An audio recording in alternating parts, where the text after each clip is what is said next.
첫 번째 명령은 17절에 말씀하고 있는 것처럼 두려움으로 지내라 이고, 두 번째 명령은 22절에 말씀하듯이 서로 사랑하라 입니다. 두 명령이 두려움으로 지내라, 서로 사랑하라, 이 두 명령이 어떤 관계가 있을까? 얼핏 보아서는 아무런 관계가 없는 것 같지만 관계가 있습니다. 오늘 그 이야기를 함께 나누려고 합니다.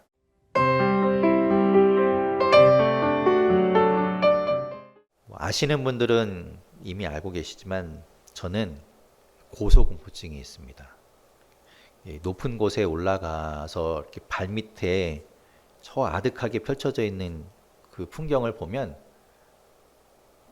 정신이 아득해집니다. 그래서 이렇게 두려움이 확 밀려오죠. 그래서 다리에 힘도 풀리고 막 오금저린다고 하는 그 느낌이 납니다. 그리고 식은땀이 날 것 같은, 그리고 가슴이 막 쿵 내려앉는 것 같은 그런 느낌이 듭니다.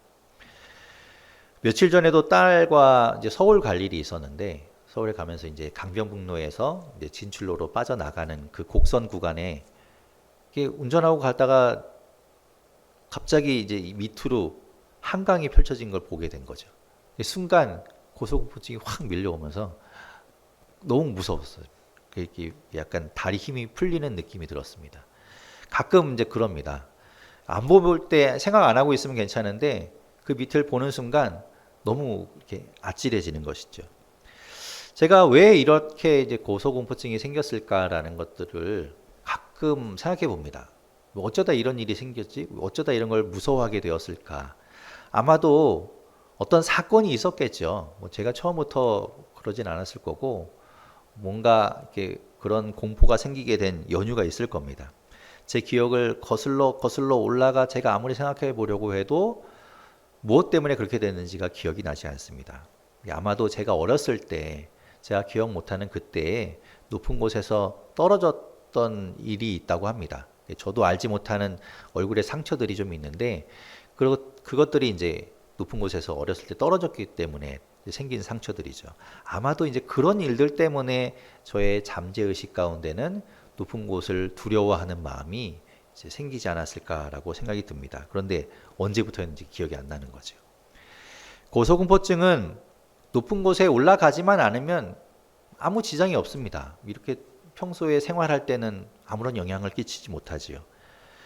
그런데 이제 높은 곳에 올라갔을 때만 이제 그런 걸 느끼는 거죠. 일상생활에 불편을 주지 않기 때문에 제가 특별히 그것을 극복하기 위해서 할 필요가 없습니다. 제가 높은 곳에서 일하는 사람이 아니기 때문에 그렇죠. 공포증에 대한 것을 찾아봤습니다. 어떻게 하면 그런 여러 가지 공포증들이 있는데 그것들을 좀 극복하고 그것에서 오는 그 불편함들을 좀 없애면서 살 수 있을까 찾아봤는데 별다른 방법이 없는 것 같았습니다. 가장 흔히 이야기하는 것이 조금씩 노출시키는 거죠. 그래서 그것에 대한 두려움을 없애는 겁니다. 고소공포증을 예로 들면 조금 높은 곳에 올라가는 거죠. 그래서 거기에서 안정감을 느낄 때까지, 거기에서 괜찮아질 때까지 좀 머물다가 그 단계가 괜찮아지면 거기보다 조금 더 높은 곳, 그런 식으로 조금씩 단계를 높여가는 겁니다. 그래서 높은 곳에 대한 두려움을 없애는 거지요.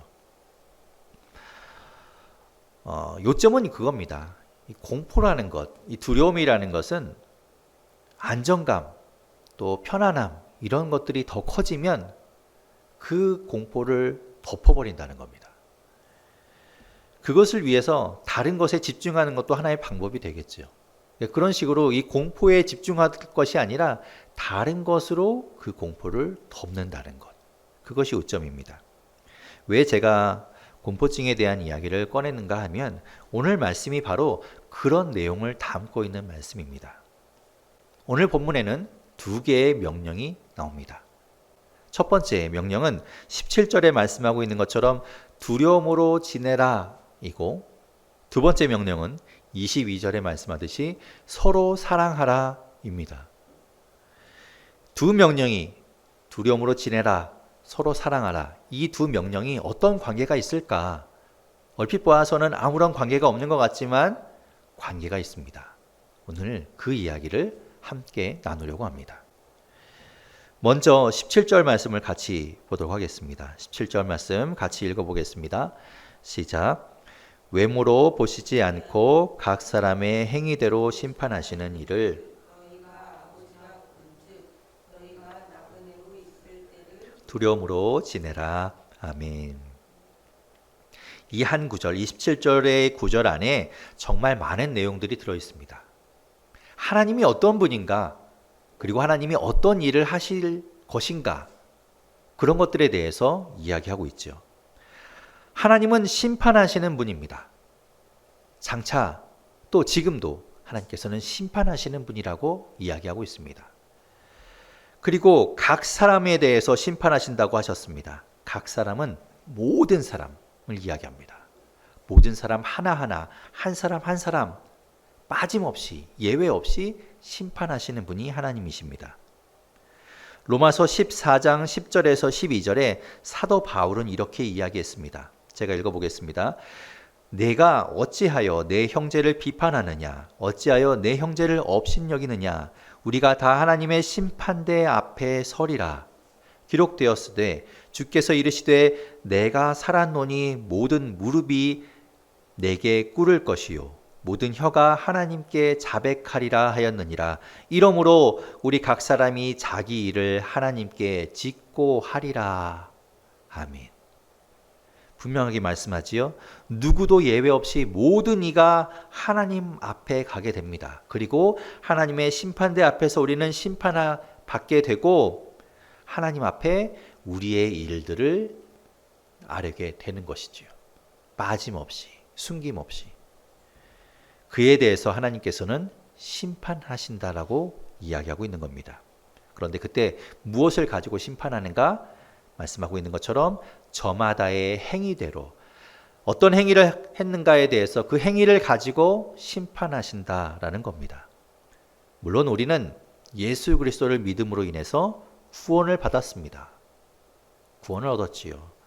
우리가 계속해서 부활주일 이후에 계속 이야기하고 있듯이 예수 그리스도께서 우리를 위해서 십자가에 죽으시고 또 3일 만에 부활하심으로 인해서 그 예수를 믿으면 우리가 예수 그리스도와 하나가 되는 것 이야기했지요. 그래서 우리가 하나님의 자녀가 되고 오늘 본문에도 이야기하듯이 우리가 하나님 아버지를 아버지라고 부르고 하나님께 우리의 기도를 올려드리는 그런 관계가 된다라고 이야기했습니다. 그것이 계속해서 이야기하고 있는 내용이었고 오늘 본문에서도 그 말씀을 하고 있습니다. 그것이 18절과 19절의 말씀입니다. 오늘 보면 18절, 19절 말씀도 같이 읽어보겠습니다. 함께 읽겠습니다. 시작. 너희가 알거니와 너희 조상이 물려준 헛된 행실에서 대속함을 받은 것은 은이나 금같이 없어질 것으로 된 것이 아니요 오직 흠없고 점없는 어린 양 같은 그리스도의 보배로운 피로 된 것이니라. 아멘. 그리스도의 보배로운 피로. 우리가 그 보배로운 피를 믿음으로 인해서 구원받은 것이고 하나님의 자녀가 된 겁니다. 하지만 그렇다고 해서 우리의 삶이 아무렇게나 살아도 된다라는 말은 절대 아니지요. 분명히 우리는 심판대 앞에 서게 되고 우리의 행위에 대해서 책임을 지게 됩니다. 오늘 17절에 말씀하듯이 하나님은 심판하시되 외모로 보지 않으신다라고 말씀합니다. 이 이야기는 어떤 이야기인가 하면 편견을 두지 않는다, 편애하지 않는다라는 말입니다. 마치 눈을 가리고 블라인드 테스트를 하는 것처럼 아무 편견 없이 심판하신다는 것이죠. 그리고 그 심판은 누구에게나 해당되는 것이기 때문에 그 심판을 피하거나 미룰 수 없습니다. 왜 그런가? 우리의 삶은 유한하여서 반드시 우리는 하나님 앞에 가게 되어 있기 때문이죠. 그래서 이 땅에서의 삶이 그 심판대 앞에 서기 전까지의 삶이 오늘 본문에서는 나그네의 삶이다. 우리는 지금 나그네처럼 살고 있는 것이다 라고 이야기합니다. 그 이야기는 우리가 가야 하는 곳이 있다라는 이야기죠. 자, 그렇기 때문에 우리가 지금 살아가고 있는 이 삶을 두려움으로 지내라라고 말씀합니다. 자신은 심판받지 않을 것처럼, 난 심판받지 않을 거야, 그날은 오지 않을 거야, 하나님은 내가 예수 그리스도를 믿고 있으니 날 봐주실 거야 라는 그런 안일함으로 사는 것이 아니라 두려움을 가지고 두려움 가운데 살아가라고 말씀하고 있습니다. 다가올 심판을 두려워하라. 반드시 심판대 앞에 설 것이니 그날을 대비해라 라고 말씀하는 것이죠. 여기서 사용된 이 두려움이라는 단어, 헬라어 포보스, 이 단어는 우리가 공포증을 이야기할 때 말하는 포비아라는 단어의 어원입니다. 공포증의 어원인 고소공포증, 환공포증, 밀실공포증 이런 여러 가지 공포증들이 있죠. 그 공포증, 그 포비아의 어원이 되는 말이 바로 이 단어입니다. 공포를 가지고 살아가라는 거죠. 자, 그렇다면 우리가 두려움 가운데, 심판받을 것에 대한 두려움 가운데 살아가라고 이야기하는데, 그러면 우리가 그 심판에 대한 두려움 때문에 어떻게 우리의 삶을 살 수 있을까요? 고소공포증은 높은 데 안 가면 되지요. 그런데 심판에 대한 공포증, 마치 높은 곳에 가지 않고 높은 곳에 가서도 괜찮아, 여기서 난 떨어지지 않을 거야 라는 그런 안정감을 가지려고 하는 것처럼 심판 공포증 앞에서는 아니, 하나님은 계시지 않을 거야, 나는 심판받지 않을 거야, 심판받아도 나는 괜찮을 거야 라고 자신을 자꾸 속이면서 지내야 할까요? 그럴 수 없는 거죠. 왜냐하면 그것은 피할 수 없는 것이기 때문에, 분명히 있을 것이기 때문에 그것에 대해서 부정하고 외면할 수 없는 겁니다. 그렇다면 우리가 그 공포 가운데 어떻게 살아갈 수 있을까? 그것을 오늘 말씀에서는 믿음, 소망, 사랑으로 살아가라고 이야기하는 겁니다. 그 공포를 이기는 거죠. 믿음, 소망, 사랑, 이 세 가지는 별개가 아닙니다. 각각 떨어져 있는 것이 아닙니다. 서로 연관되어 있습니다. 하나하나 우리가 그것을 살펴보려고 합니다. 오늘 본문 20절과 21절 말씀 같이 읽어보겠습니다. 20절, 21절 읽겠습니다. 시작. 그는 창세 전부터 미리 알린 바 되시니나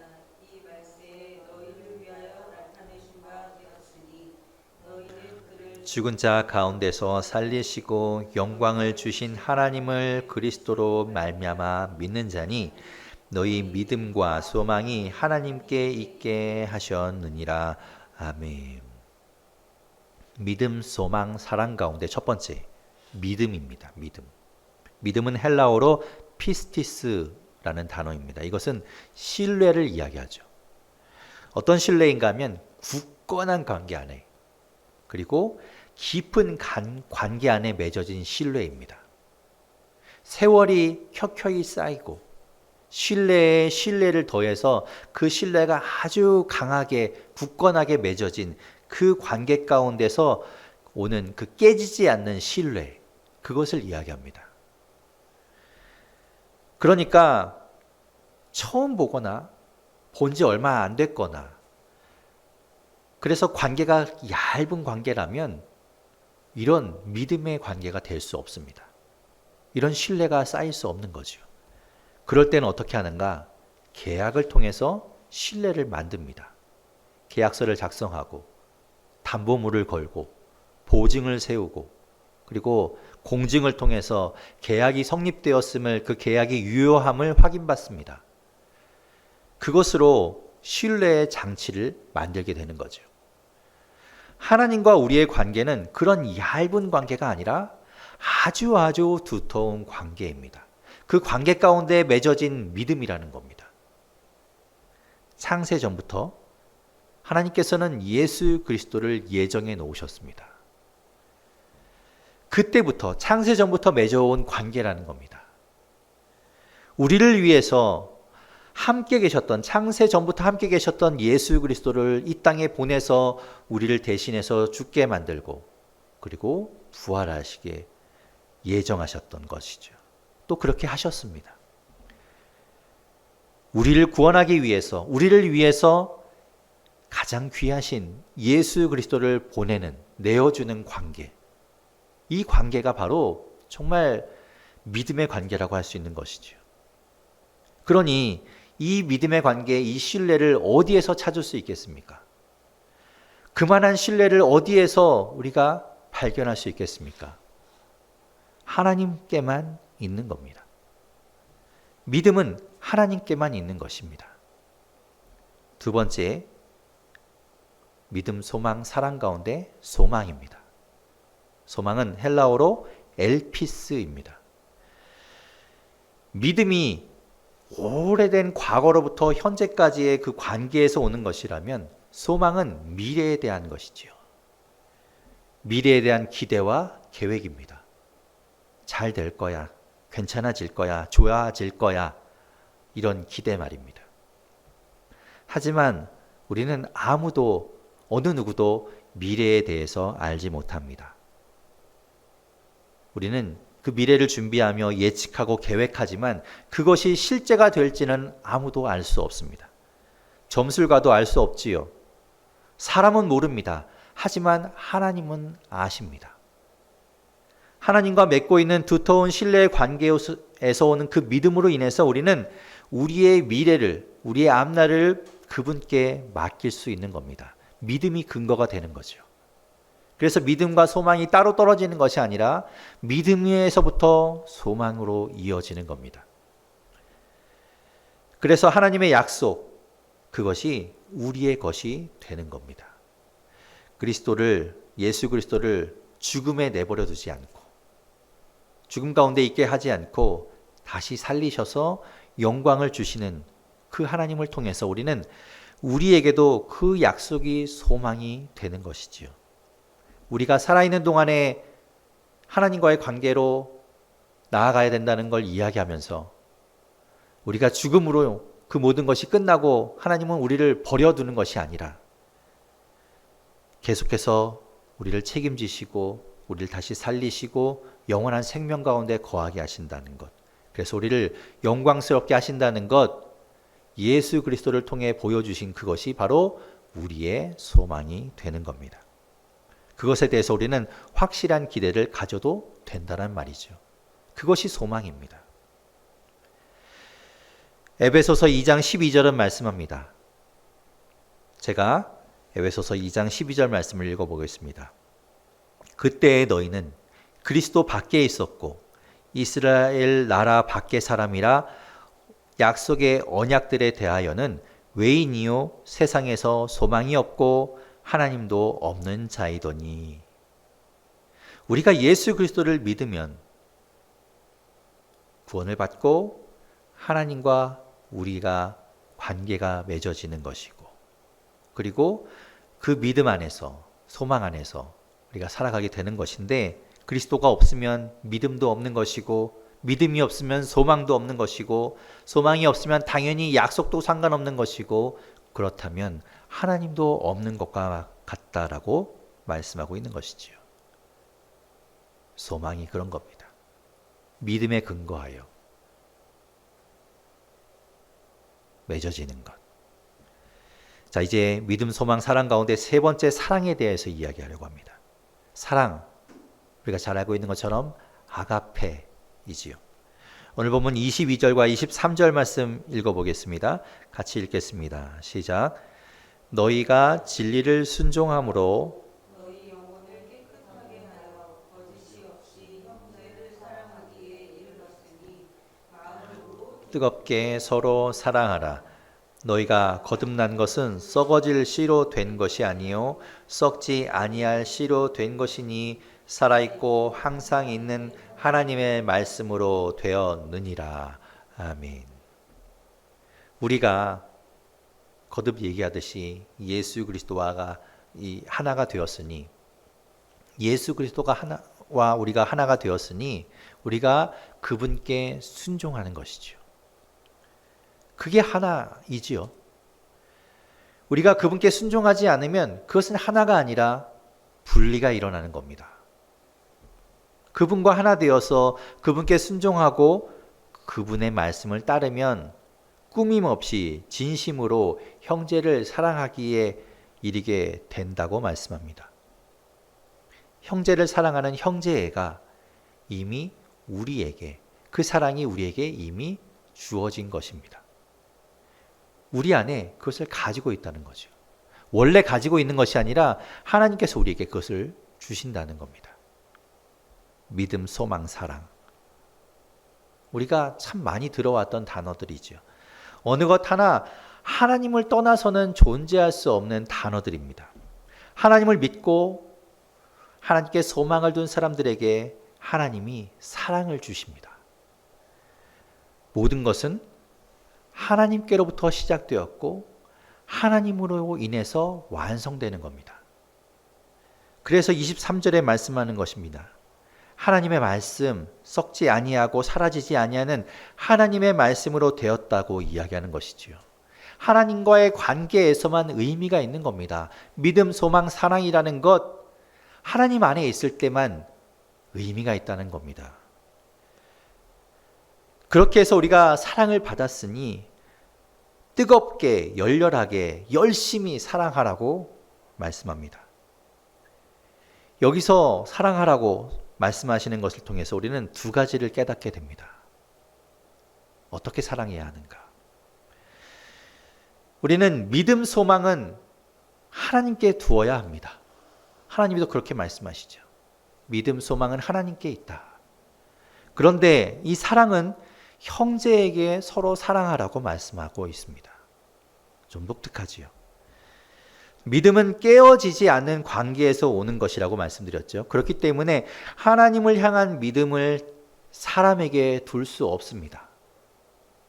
사람을 도무지 믿지 말아라, 의심해라, 경계해라 이런 말이 아닙니다. 우린 사람을 믿어줘야지요. 그 사람을 신뢰해야 합니다. 그러나 하나님을 향한 그 믿음을 사람에게 적용하면 안 된다고 이야기하는 겁니다.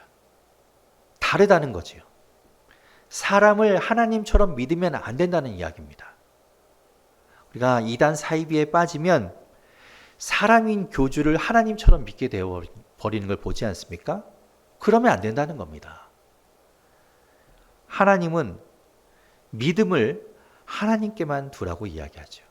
하나님을 향한 그 믿음은 하나님께만 두어야 한다는 겁니다. 소망은 믿음을 근거로 한다고 말씀드렸습니다. 믿음이 바탕이 되어서 미래를 맡길 수 있고 기대할 수 있는 겁니다. 당연히 사람에게 소망을 둘 수 없습니다. 아무도 앞날을 알 수 없으니까요. 앞날을 보장할 수 없으니까요. 믿음도 사람에게 둘 수 없는데 소망 당연히 사람에게 둘 수 없는 것이지요. 한치 앞을 모르는 사람에게 어떻게 내 모든 걸 걸 수 있겠습니까? 하나님은 소망을 하나님께 두라고 말씀하고 있는 겁니다. 그런데 사랑은 좀 예외적입니다. 사랑은 하나님께만 두라고 말씀하지 않습니다. 그렇다고 해서 하나님을 사랑하지 않아도 된다라는 말은 아닙니다. 당연히 하나님을 사랑해야 합니다. 예수님께서도 하나님 사랑이 먼저라고 말씀하셨지요. 하나님 사랑한 이후에 내 몸과 같이 이웃을 사랑하라고 말씀하셨습니다. 믿음, 소망, 사랑 중에서 유독 이 사랑만은 하나님뿐만 아니라 이웃에게, 옆에 있는 사람에게, 형제들에게 하라고 이야기하고 있는 겁니다.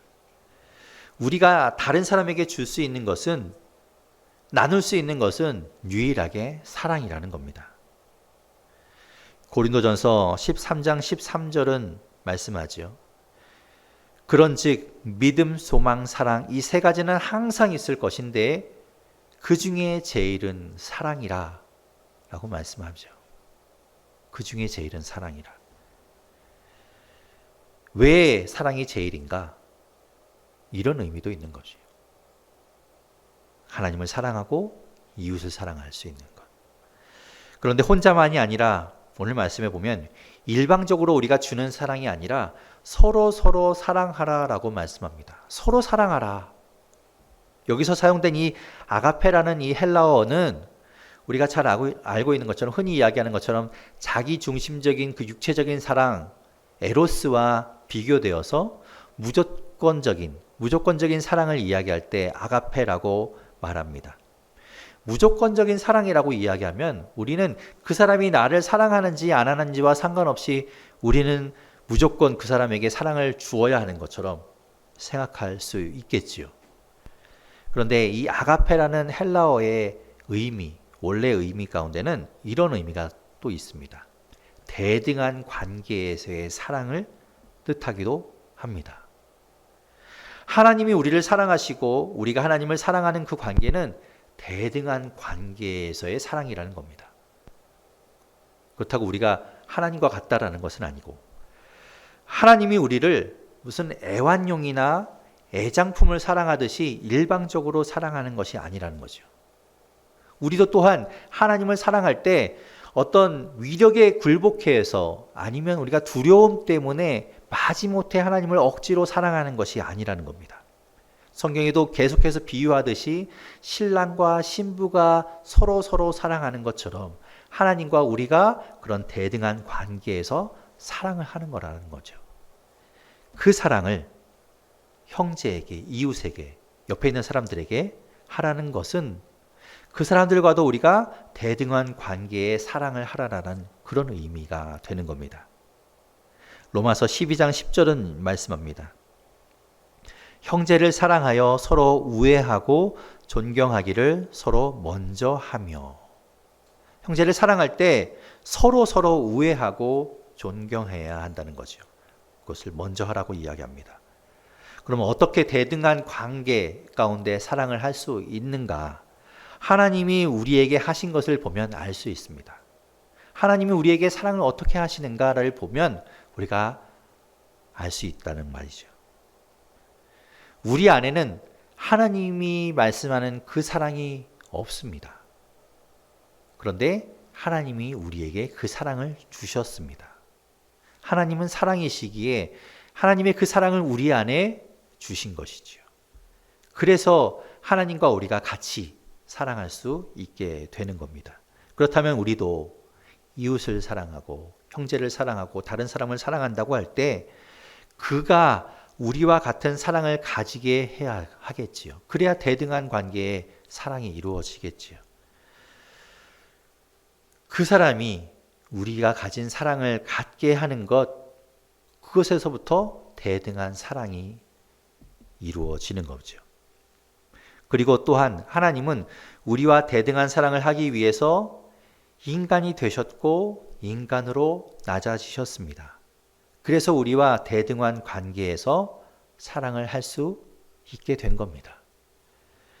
그렇다면 우리도 어떻게 해야 되는가? 우리도 그 사람처럼 낮아져서 다가가야 하는 거죠. 이웃에게, 형제에게, 다른 사람에게 맞추어 가야 하는 겁니다. 그래야 대등한 사랑을 할 수 있는 거죠. 목에 힘주고 내려다보는 자세와 그 마음을 가진다면 이런 사랑할 수 없습니다. 사랑 얘기 한참 하다 보니까 여러분 어떻습니까? 처음에 이야기한 공포에 대해서, 공포증에 대해서, 두려움에 대해서 잊어버리셨죠? 바로 이겁니다. 우리가 이 땅에 살아가는 동안에 이 삶은 유한하고 분명하고 확실한 것은 우리가 언젠가 반드시 하나님의 심판대 앞에 서게 될 거라는 겁니다. 심판받게 될 거라는 겁니다.